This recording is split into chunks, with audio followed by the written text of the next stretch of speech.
Ẹ káàbọ̀ sí orí ìkànnì yìí, ẹ jẹ́ ká farabalẹ̀. Ṣé rí àwọn fídíò yìí a máa play fún yín níbi tí wọ́n ti tú pẹrẹpẹrẹ àṣírí. Ẹ ti mọ̀ wípé táwọn ò bá rí báyìí, àwa kì í sọ ìta bá sọ gan. A jẹ́ pa ti ṣèwádìí kúlẹ̀kúlẹ̀ pé ṣé òtítọ́ ni ọ̀rọ̀ yìí kó tó di pé a mú wá sórí ìkànnì yìí fún ẹ̀yin olólùfẹ́ wa láti máa jẹ ìgbádùn gbogbo bó ṣe ń lọ lágbo òṣèré pátápátá. Ẹ wò ó ká má fi ọ̀pá pọ̀lọpọ̀lọ péjọ ẹ̀yẹ ká sojú abẹ́ kó. As dismissed as false, the long-standing claim that Nigeria's 1999 constitution was written by the military. He insisted that close to 95% of the document was lifted from the 1979 constitution, a text drafted by 49 civilian legal experts with no soldiers involved.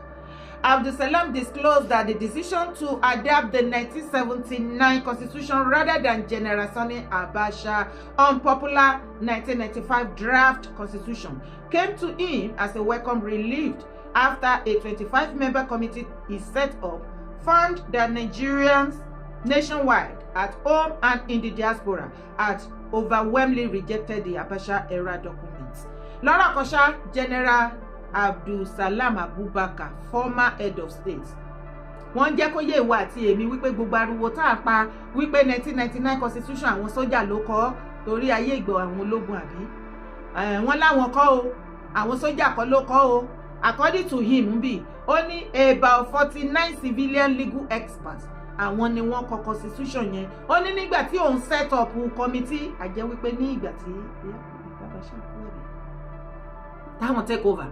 Ó ní ìgbà tí àwọn set up 25 committee láti lè gbé ìgbésẹ̀ lé lórí àwọn ni wọ́n jẹ́ kó yé òun wípé constitution tí late Abacha tí ó ti draft sílẹ̀ Nigerians both home and abroad wọ́n reject ẹ̀ pé irọ́ ni. Èyí ló wá mú the 49 civilian legal experts wọ́n sáré lọ pìrìpìrì wọ́n lọ kó ọlọ́gbé constitution 1979 wọ́n lóun ni wọ́n wá fi ṣe another náà fi ṣe 1999 constitution.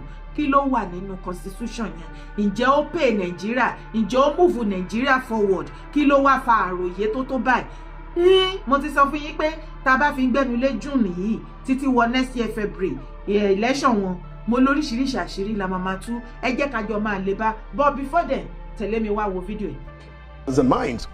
Now, what they did was that they recruited mining marshals, number one.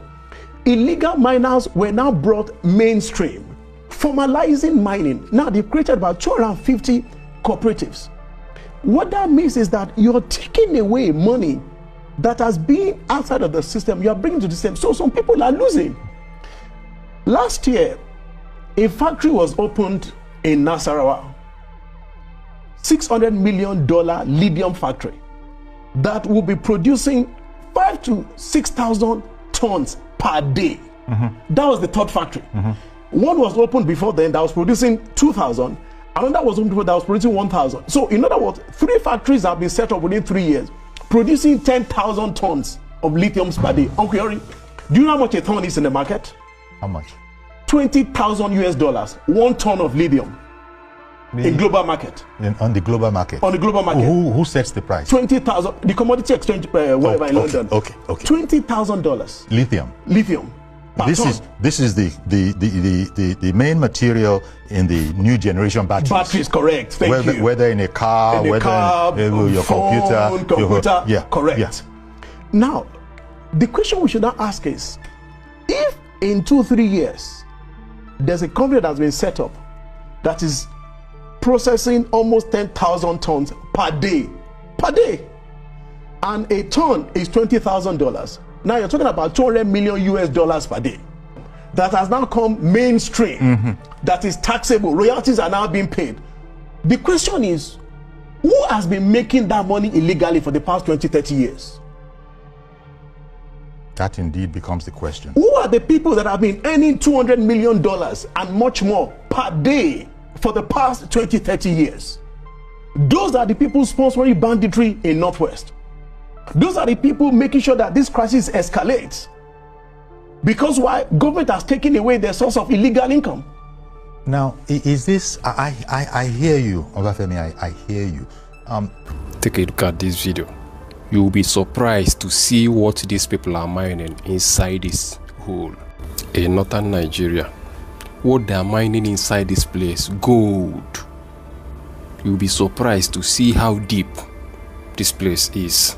And they go inside. I don't even know how they survive inside this hole. This thing is very, very deep.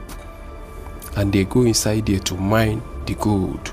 And the major factor that is fueling insecurity in the north is illegal mining of natural resources, especially gold, in the northern part of Nigeria. This illegal mining operation has created a lot of powerful criminal networks, armed groups, and illegal revenue sources, which contributed to worsening insecurity in the north.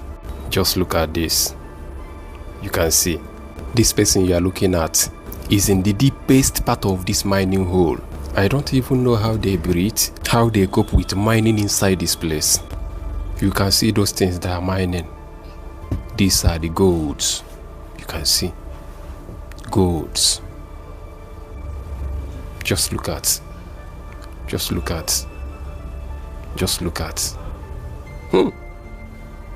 This thing is very, very, very deep. And they go inside here to mine. They are not even afraid of this thing collapsing on top of them. And this mining is illegal. And the federal government is doing nothing. These are the resources that are supposed to be in the control of federal government. But because they are in the north, the government is afraid of doing something. The Chinese people are the ones in charge of this mining operation in the north. Last time, so many people raised the alarm, including Adam Soshomole, that Chinese people are the ones arming bandits in the north to protect them as they carry out their mining activities. Just look at the golds. These are golds these people are mining. And the money that is generated from this is not accounted for. It is only few individuals that are eating the money that are in charge of these things that are happening. But oil in the Niger Delta belongs to federal government, but the gold in the north belongs to north. Àlàyé brother wa yẹn. Ẹ̀yin náà ẹ wò ó. Ẹ wo ayé wa níbi tá jọ bára wa.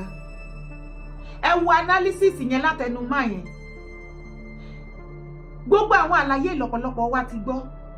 Tẹ́ bá wá rí àwọn nọ́dánà tí wọ́n dìde ogun wípé ṣe Tinubu ò gbọ́dọ̀ ṣe second term.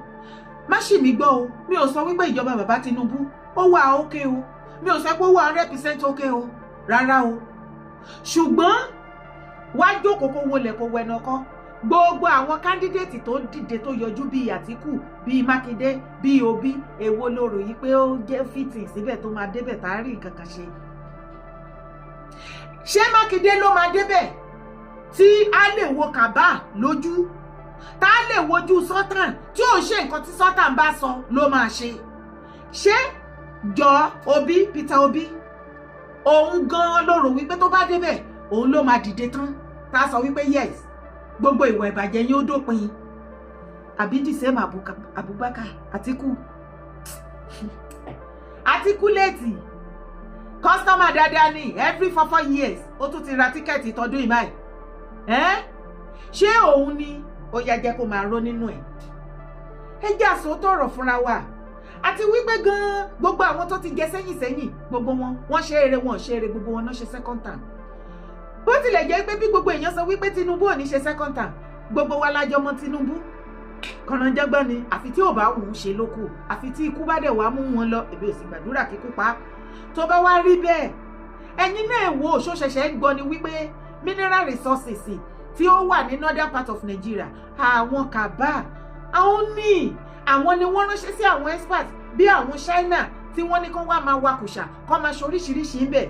Àwọn tí wọ́n expert tí wọ́n kó wọlé, àwọn ni wọ́n lọ kó àwọn terrorists wá láti Sahel country torí àwọn mineral resources yẹn náà ṣe ń para wọn dànù.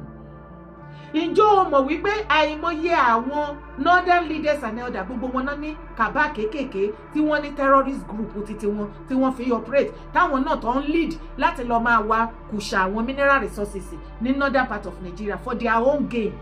Ìkan lára àwọn former governor wọn ọwọ́ tẹ́lẹ̀ ní ọjọ́ mẹ́ta yìí nígbà tó ń kó góòdì tó fẹ́ kó góòdì kúrò ní Zamfara.